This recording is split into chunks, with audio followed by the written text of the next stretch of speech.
Hello again, it's Unified Communications Part 3. What happens after you've done all the planning, after you've put all the stuff in? Be careful what you wish for. You've got Unified Communications. What happens next? I started this off by sort of talking about people who like to feel like they want to smash their phones and and wrap the cord around your boss's neck. Anyway, but you might end up in the position, if you're not careful, that you're smashing some really expensive stuff with Unified Communications. Don't want to go there. How do you make it work for you? How do you make your company work better? And how do you fulfill all those promises that you made to get the funding that you needed to put Unified Communications in the first place? So joining us for this is our usual team of experts from Microsoft. Steve, welcome back. Hi, Tim. Now, sort of being a Unified Communications person at Microsoft, do they put you in the far corner of the office and look at you and think, what's he do? Well, sadly not. I mean, everyone at Microsoft uses our own products anyway, so everyone's very familiar and, really doesn't require a specialist as such at all. We kind of get extra tech support calls for that. I tend to get people come to me when it's like, how do you do this, or how do you do that piece of functionality? But everyone's a kind of an advanced user, really, even the non-technical people. Okay, now joining us as well from Dell, Andy, welcome back again. Hi, Tim. And you being a sort of the person who does the nuts and bolts of some of this stuff, some of the technical expertise you have, do you get the blame if things go wrong? Hopefully they don't go wrong. If they do go wrong, it's very hard to blame somebody else. Yeah. So I try we as a team try our utmost to make sure that things don't go wrong, and when they do, they get fixed quickly. And so I'm back again. Our user, Darren, you're welcome back in. Now, you've just been through all of this, so your experience is pretty useful on this. Do you now have people working in different ways that you didn't expect? Yeah, completely. We have various departments, various sections now coming to us saying, this bit of functionality has really helped us, and we've actually gone away and changed the way that we work, changed our processes. So rather than having 6 or 7 different processes or change the workflow in which way things work, so instead of it taking half a day or a day to actually get through to the right person or for a decision to be made, it's made sort of in minutes. But it's a two-way street. You learn from them, they learn from you. Indeed, yeah. And they're actually coming to us now and saying, that bit of functionality is really good. Can we also do this with it? Can we do that? And then obviously then we go back to the suppliers and we pass that on to our third-party providers. Problem with raising expectations, isn't Indeed. it? And finally, from our mates Freeform Dynamics, Dale, welcome back. We have a lot of hype from Unified Communications in the past. Are we getting to a point now where it is actually making a difference to the way people work?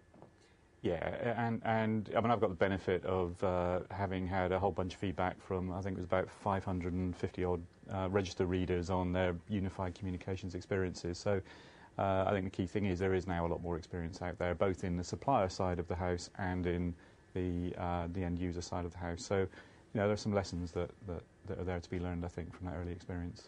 You're not an easy man to convince if you don't think it's real. I've seen your Twitter feed, so so expect there's a reality from you in the next half hour.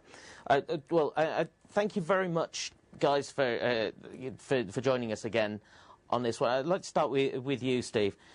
We're going through a point now where a lot of people are getting interested in Unified Communications. Fewer people have been through the process and got to some kind of endpoint on their projects. But from those people so far, are enough of them realising the benefits they set out to achieve? Yeah, I think certainly, particularly at the moment when we're going through a downturn, any project around UC has to be justified as an ROI within 12 months. And it's risky if you don't pull it off. Yeah. Absolutely. So, customers that we're seeing typically getting within a few months a return on investment. Credit Agricole was one of those. A few?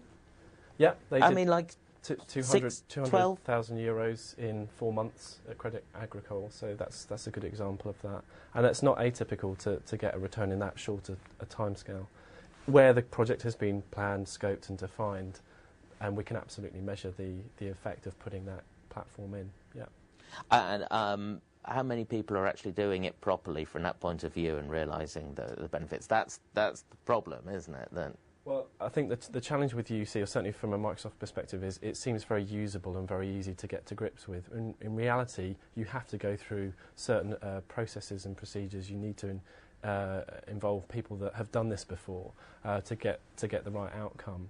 So, where we've been engaged, where our partners have worked with customers that understand how to implement UC correctly, we have a good response rate. But we've also seen examples where it hasn't gone so well for people.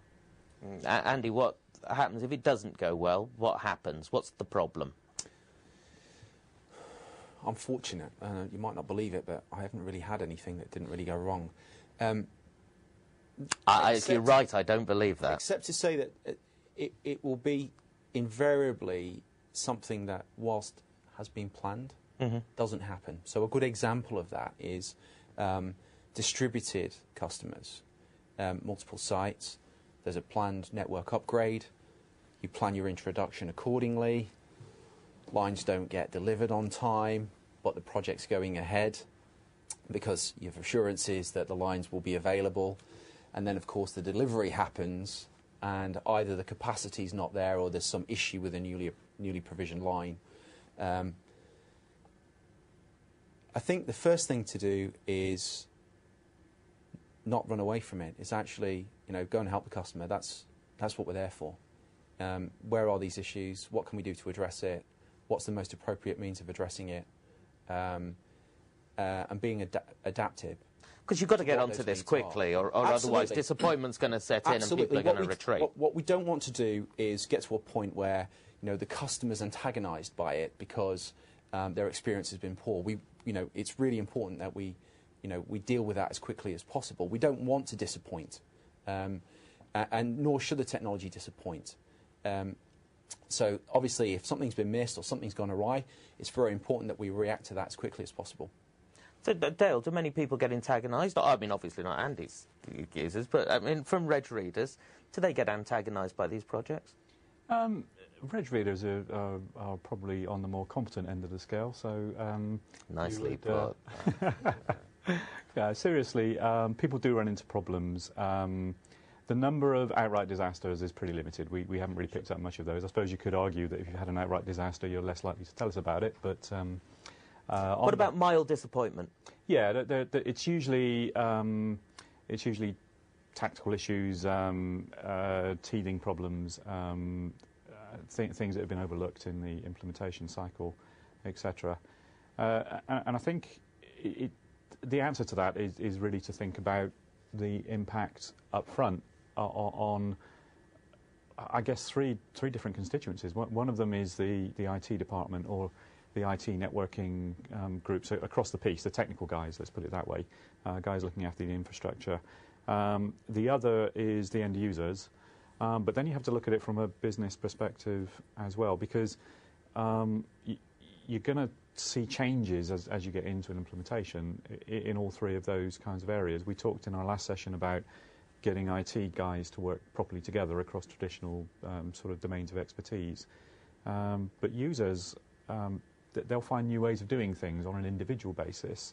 But then if you sort of look at it from a business point of view, you'll find, for instance, there are things like people who, when unified communications has been put in, they suddenly realise they can call a web conference almost on demand, and whereas previously they only got the team together around a table once a month, now they could do it whenever they have a significant issue, or maybe on a weekly basis. So it's those kinds of things. You realise that once you have those capabilities in place, you're able to change the way you work at a business level. And that's a very simple example. So, Darren, Newport Homes, is this what happened? Did people start to flex their muscles? Yeah, I think it's important. First of all, it's important how you've marketed it and the promises that you've made, because the whole idea of UC is it makes it easier for people, it improves on the processes, it makes it easier to contact people.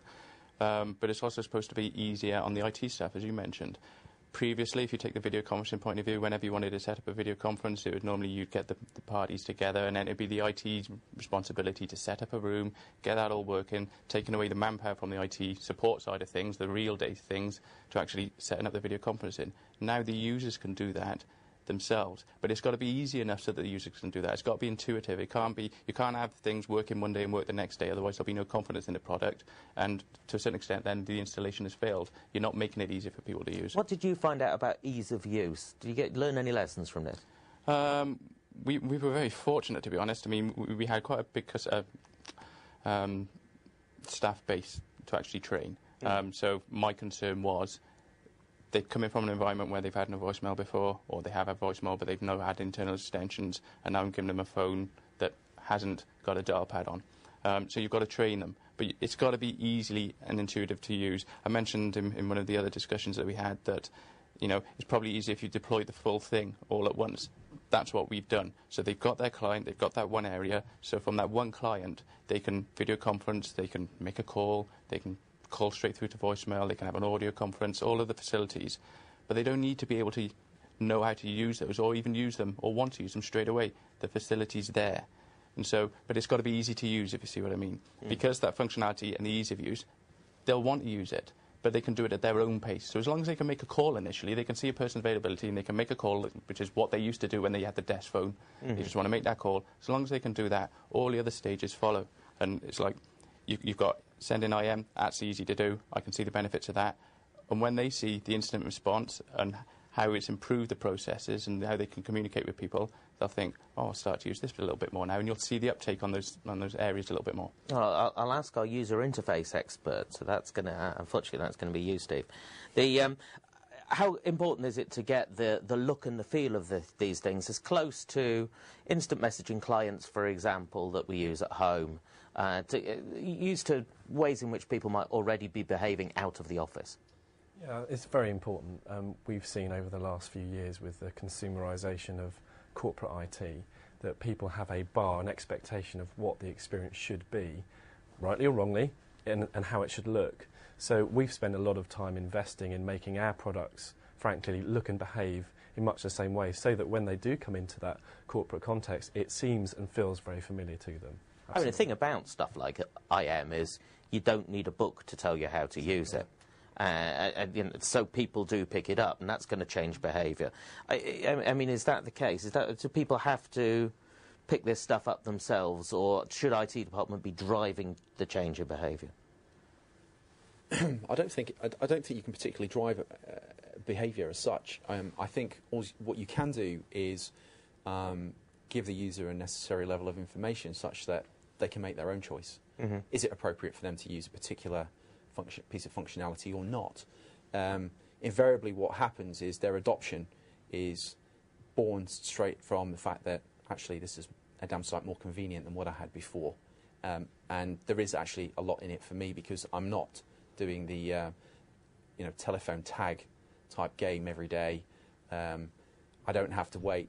The annoyance of having to wait for a response to an email's gone away because I can see that person's available. I can send them an instant message, and I know they're going to respond because there's almost like a compulsion once you see the little dialogue box pop up to respond.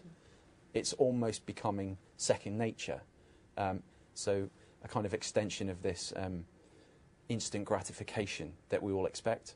And that drives a lot of the adoption of those new technologies. Dale, is this stuff easy enough to use yet? It depends where the kind of solution that you put in place, where its origins, where it's come from. Does it have a network? I mean, some of the more traditional telephony stuff that I've seen is rotten. It's got a ways to go before it catches up with what those expectations. You're saying exactly the same thing as me, just more politely. Yeah. I think the one thing, picking up on one aspect of ease of use is, just take a simple example. This came out of our register research. We asked readers to say, how much is video conferencing relevant to you, relevant to your users? How much has it been adopted and used, and how much do you see it relevant in the future? To cut a long story short, what we found was when there was a full-blown unified comms implementation in place, and to video conference was just a mouse click, the relevance of video conferencing tended to be recognised a lot more than when it was implemented separately. Like in a little tiny window on the desktop. rather than having sort of like a big television wheeled in on a T-trolley. Absolutely. But even if it's desktop video conferencing but implemented separately, so you have to go in with a different login, you have to go in with, you've got a different address book, etc. It just doesn't get used. It's one of the most common complaints with video conferencing. We spent all this money on it and no one's using it. Well, actually, that changes when you actually integrate it in with the interface. So, it's not just making it easy to use as such. As you want to introduce new communication mechanisms into the mix, it provides you with a good foundation to deliver those things to the user in a way that they're going to find quite natural to take advantage of. And that helps with, you get the business benefit that you were looking for. It does actually get used as opposed to sitting there. And I think that different organisations will use different products of the UM suite. I mean, we've got the... What do you use the most? We've got the video conferencing, but I'm not saying it's rarely used, but it's not used as much as, say, a multicultural organisation or a big, large-scale organisation that's got a lot of sort of people out on the road or a lot of offices spread across. We're quite fortunate to be based in sort of like the city of Newport. But we use IM quite a bit. We do the shared document side of things, and the audio conferencing we do a lot of. So you're using shared documents as well? Yeah, we shared desktop, shared documents. We've gone down, I can't speak for the other products, but because we've gone down the Microsoft route, everything is easy to use because it's got that Microsoft feel about it. It integrates with your Outlook, so it integrates with your email, so it's got that nice feeling about it. Microsoft have done it to work with their email package, if you see what I mean. It's not like trying to go to another vendor, which I've seen in the past. They've got to make it integrate with their phone system, then they've got to make it integrate with an email package, and then they've got to integrate with some other IM package. But from an IM point of view, we've seen a massive uptake right from day one. In the first month, I think we had 14,000 messages sent. 3 months later, we were up to 22,000. So already, it's sort of like it's opening those doors of communication to people. Can I just be clear, though? I mean, again, we don't want to sort of run away with the notion that this is good because it's Microsoft. Quite not. Yeah, I was going to say, yes, other shared document systems are available. The key point, though, is that almost by default, Microsoft it's coming out of the stable, integrated. People have it on their desktop. Exactly. So I think the challenge for other vendors and kind of a to-do for some of them is to just snuggle themselves into it comes what back the user to the is. functionality and the ease of use, doesn't it? That Absolutely. one GUI that they can do everything from. So it's not that it's Microsoft, it's that it's integrated. That's the thing that really matters. I think as well, obviously we're reasonably new to this market, but what we've seen is that most traditional vendors have focused on more the infrastructure and the hardware provision side, and almost the user interface is an afterthought. We've come at it from our heritage, starting with the user interface, which is what gives us this kind of position where people have a good experience. I'll go along with that. Yeah, Andy, I mean, you've been in this business a while now. It has held things back. I mean, especially, we mentioned video conferencing as one of the things that people spend a lot of money on, but it sits over in a separate room and it's money wasted. Yeah, it all comes down to, how do I book it? How do I use it? And when I have booked it and I can walk into the room to use it, I've then got to make sure that I have the other end available to me. Very few implementations of a much more traditional video conferencing type suite scenario have actually got any kind of integrated scheduling mechanisms. That's not to say that they don't exist. That's either not happened because actually the user uptake is very small and therefore it doesn't warrant the extra investment in the brokerage services to actually make that whole connection scenario simpler. If you put that into an environment where users are very used to creating meetings, appointments, and it simply just becomes an extension of that feature, then of course the adoption is very much greater and very much more rapid. I'm simply used to using it, and all I have to do is say that's what I want. That's it. It's what's in it for me. And it's just that ease of use, and it really comes down to familiarity. Now let's deal with some of the problems that Reg readers have told us that they've had. One of the obvious problems is a lack of control. Now, this may or may not be a problem, depending on how you look at it, but certainly people are going to be doing more things for themselves. Indeed. They'll be booking more things, they'll be initiating more conversations, they'll be planning more meetings by themselves. How do we cope with this? So, whilst you can plan for, the principal integration, the infrastructure, the training, the familiarity, one thing you can't do 100% is actually know what level of control needs to be applied. So larger organisations might say simply, as a starting point, you can IM, share desktop, share documents, do voice calling, but not everyone has video, simply because we need to have the means to measure the impact of that on the environment for real. But we can do things like, say, the general populace only has the lowest possible resolution, still completely functional, but absolutely not HD. However, in another scenario where I'm having a true meeting environment, I can run HD, can provide HD feeds to my remote users. That's an appropriate situation. But we do have that level of control. What's the balance to be struck is, what's the appropriate implementation of that policy and control, depending on your users. Can I just come back from a Reg Reader point of view? When we did our survey work a few months ago, we asked them what was important about UC to them, and we talked about presence and unified directories and various other features and functions that you get. But one of the other things we asked about, we throw it in just to see what happened, was around monitoring and visibility of what's going on. Because obviously, if you've got everything now coming through the same hub or switch, or however you want to describe it, coming through the same system, you can see how see what all of people your are doing and how they're working. Exactly. Yep. Now, in a process environment where you're using UC to kind of grease the wheels of how a structured process works, people were really hot on that. That was something that they saw as a big benefit, because obviously if you're trying to make a process more efficient, knowing what's going on is a you're first step. capturing more of the process. Exactly. So you're not having to monitor your telephony and your email usage, and you can look across the piece, and that's really important. But the other thing that came across was just monitoring behaviour, because you may not have anticipated people would actually use that aspect of the system as much as they have done. But you want to know quite quickly, and then you can decide what to do about it. Is that a problem? Is that an opportunity? But at least you know about it. So that monitoring piece, I think, is quite an important part. You're absolutely right there, sort of highlighting the opportunities it actually gives you. I mean, the users have started communicating in a different way now. So do they expect to receive things from the organisation top-down in a different format? Are they happy to receive it in that way? And by using the monitoring tools, you can see how many IMs are being done. You can see how many internal calls are being made. You do that day by day, do you? Not on a daily basis. The facility's there. So at the end of the week, I might have a look to see how many calls have been made to our service centre, to a particular agent. There's a report that the agent supervisor may want, that I can look at particular agents, how many calls they've made, how long they were on the phone for. But also, deeper than that, the quality of the call.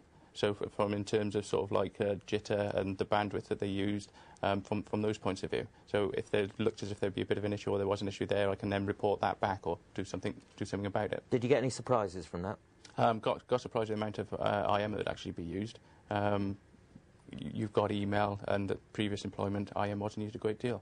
All of a sudden now, everybody's at it, so to speak. I mean, it really does, and you can see, people down on reception who are trying to get hold of people up in the offices, and or I might have a colleague who sort of says he's unavailable, but you wouldn't ring them before, or you'd ring them when you get their voicemail. Now you can send them a quick IM and you say, have you got 2 minutes? I just need an answer to this. Much more fluid. You get the answer straight away. You're not waiting sort of a couple of hours until they are available. I mean, you've got something pops up and you tend to respond to it quickly, more quicker than you would with an email. But that's interesting, because it brings me on to another problem that's often expressed. Steve, I'll put this one to you, is that something like instant messaging is great for a simple, just a simple question and answer like that needs to be done immediately. I was talking to the chief executive of a smallish company, about 100 people, and he was saying since they had instant messaging, the usage had ballooned, but he didn't think that much of this was very productive. It was actually just a source of interruption. How do we control this? How do we work with this? Well, that's absolutely true, and there's always these two schools of thought of it's a toy, it's not going to help productivity or kind of the business process in any way. And we've also seen situations where customers have implemented it, and the first thing that gets talked about on IM is the football scores and that type of thing that happened at the weekend. So you can absolutely, as has been said, look at what people are IMing about or what they're talking about in that environment. Whilst it feels nice and fluid and easy to use, it can absolutely be managed by policy and compliance and archive conversation and be discovered later on should you need to. Yeah, so that's there. Our organisation's quite forward-thinking in the way that it treats its staff. I mean, we don't clamp down on when they can go on the internet or that type of thing. And from an IM point of view, it helps to build the relationships between teams. So, okay, they might not be talking about a particular item of work, but they're making that social interaction together. And so that little bit of social interaction means that they feel better when they come into work. They don't feel as if they're being looked upon. They're more willing to go that extra mile, if you see what I mean, within the organisation. And that's kind of the way that we've approached it. Because they're not sort of like recorded as such, if we're making any final decisions, we'll have the initial conversation through IM, and then anything that we've agreed on, and finally we'll send an email off. But those little, small, sort of initial meetings or initial discussions that you need to have before you can agree on something like that, we do through IM. Andy, taking this one step further, there are going to be some organisations that have particular security or compliance needs. Absolutely. And there's going to be an impact on what they do with unified communications and how they use it based on those, isn't there? Yeah, so a number of things. Whether certain parties are allowed to communicate, okay, so the Chinese wall scenario, we can absolutely deliver those kind of things. Determining appropriate language whilst in a working environment, they can also be enforced. Well, how do you enforce that? So an intermediate policy broker, so prior to transmission, so if you and I was to have a conversation and I was to type in something that I shouldn't, that would be intercepted. I would be warned you would never receive the message. So that's appropriate conversation, because that can be offensive. If you take situations, say, in education, there are other things you need to consider. Bullying. You need to be able to monitor for that kind of thing. So being able to extend that platform and add additional products that complement whilst giving an appropriate level of protection to the user base is wholly part of any IM or UC solution. Dale, are people comfortable with this level of monitoring? If they have gone through the process of investigating the capabilities that are available on the market, generally yes. If they haven't, generally no. So people are worried mostly out of just lack of awareness of what can and can't be done. And interestingly, all you really need to do, because we've been through this before with email access and web access, and every time there's been a massive scare, and we've put mechanisms in place where they're needed to help with those, whether it be content filtering or the kind of mechanisms there. That's been pretty typical for web access for quite a while. Tracking keywords and it's fair to say, right? Those levels of controls are being talked about for Facebook, for Twitter, exactly. For text. Yeah. It's no different. It's just a slightly different medium. If anything, I mean, if you can wean your people off of public services onto your own in-house infrastructure, you've got a much better controlled environment, so the risks go down accordingly. So so let's not trivialise it. If you one of the things about unified comms is almost by definition you've freed up everything, so there is more communication going on, but actually you can see everything that's going on, and that gives you a real head start in terms of controlling it and managing risk. We've only got a couple of minutes left before our unified communications time here comes to a close, so I'm going to ask you guys to sum this up in the way in which people change how unified communications can change your business. I'm looking for an unexpected benefit, but also an unexpected pitfall as well. Darren, maybe you could start us off on this one, because you've got the practical knowledge of this. Yeah, okay. Well, I'll do it from an IT team point of view, first of all. In the past, if we've wanted to set up a hunt group or call pickup group for our users and the telephony services there, that's been a function that the IT team have done. It can take, as you're probably aware, it could take anything from sort of like 10 minutes to sort of like a whole day to try and sort of like wangle your way through the mess that's been created in the past. With the UC solution and the one that we've put in place, the users do that because they've got the option with 1 or 2 clicks to actually say what happens with the call when it comes into me. So they can either answer it just gets delivered to them, it automatically gets forwarded to their voicemail, or they can decide and they can suggest on who are their team members it goes to. And so it's actually releasing some of the workload from the IT department and making things easier for our user base to actually work from. So that's from a technical sort of like point of view in the IT team. From a user perspective, they're looking at different processes and the way that they used to work before. A call would come into our contact centre. I think I've highlighted this in one of the previous presentations. a tenant would want to speak to someone in a particular department, our service centre would then blind call that department or a member of staff in that department. See if you can find someone there. See if we can find someone there, go through the whole rigmarole, through the whole process. Now they can see who's available. It's quickened up that process, so the service that we're able to offer our tenants or potential tenants is that much better. But also internally, it works both ways, because you've got the internal staff being able to speak to people that they need to much quicker. And just very briefly, something that might go wrong. If you haven't planned it properly and the implementation goes wrong, then people aren't going to pick up on it. It needs to be easy to use and easy to support. Like any new technology, if you're making promises that it's going to make someone's life easier and it doesn't, it's doomed from the outset. OK, that's definitely been a theme. Steve, the same for you. Quickly, a good and a bad. OK, I think where we are now in the market, people have been investing in collaboration solutions for years. The missing piece in the jigsaw has been this integrated communication. It's that ease of being able to reach out, have better working relationships across the company and outside the company as well. So I think that's a real benefit of the current approach we have to UC. I think the bad, it is, as we've said before, it's not identifying those groups of users, not bringing them in early enough, down to, it's not just a software implementation, it's a hardware implementation, it's a services implementation. Make sure that you've got the right blend of those things when you land a UC project. OK, thanks. Andy, same for you. So purely from a personal perspective, I am one of these people. I am never in the office. Knowing what's the balance. So it's quite interesting that, what is the working day? Well, you can reach me whenever I'm online, because immediately I log in, I'm available, you can see me. From my perspective, as you've already established, that's not just my colleagues at work, that's my partners and my customers.